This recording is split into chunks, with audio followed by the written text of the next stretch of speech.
Dernière intervention pour les groupes. Janine Dubié pour les radicaux, 2RDP. Merci, Monsieur le Président.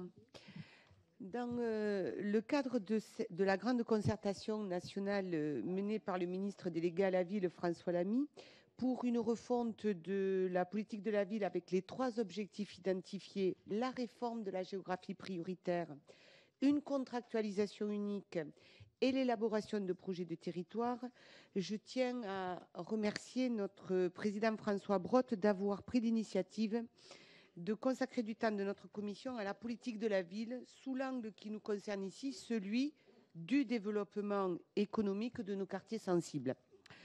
Notre commission est certes compétente sur l'urbanisme, mais il me semble que mettre en lumière sur les inégalités qui se creusent inexorablement dans nos quartiers et essayer de réfléchir ensemble sur les moyens d'y remédier par le prisme spécifique de notre commission nous donnera des éléments pour enrichir le travail législatif qui nous attend. Je tiens évidemment à vous remercier, Madame Bernadette Malgorn, pour votre exposé. Il me semble que votre travail est celui de l'ONSUS et non seulement détaillé et précis, mais surtout socialement très utile pour poser le bon diagnostic sur nos us avant de proposer quelques thérapies. Sans vouloir faire de hiérarchie entre les difficultés prégnantes dans ces quartiers, j'ai été particulièrement touchée par 2 thèmes qui sont développés dans ce rapport, l'éducation et les discriminations.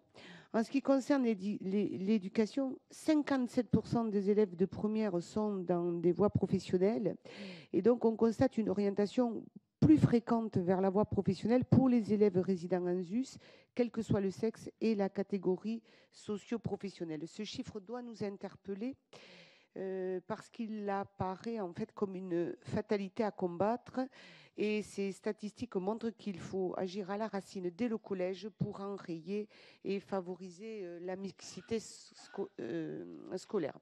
L'autre chiffre, 25% des habitants disent avoir subi des discriminations, près d'un habitant sur 4. Une personne sur 6 estime que des facteurs comme la couleur de peau, les origines ou la nationalité en sont responsables.